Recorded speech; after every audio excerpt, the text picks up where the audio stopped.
High family, কেমন আছো সবাই? আশা করি সবাই ভীষণ ভালো আছো। আর আমার বারান্দা বাগানে অনেক গাছ বসিয়েছি।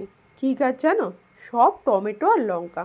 সেই লঙ্কার বীজ করে চারা করেছিলাম, কিন্তু সেই গাছ আর বাড়ছে না। তো অগত্যাই কিনে নিলাম চারা।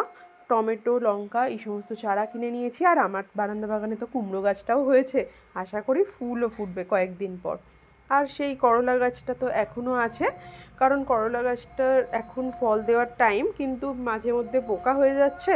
তারপর আবার মেনটেন করা, যেগুলো আমার বরই করে পুরোটাই, আমি কোনো কিছুর দায়িত্বের মধ্যে থাকি না। হ্যাঁ, আমি খালি ফলগুলো তোলার দায়িত্বে থাকি, বাকি পরিচর্যা সমস্তটাই আমার বর করে।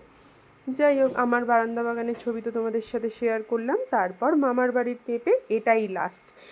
যা পেঁপে আনা হয়েছিল সব শেষ।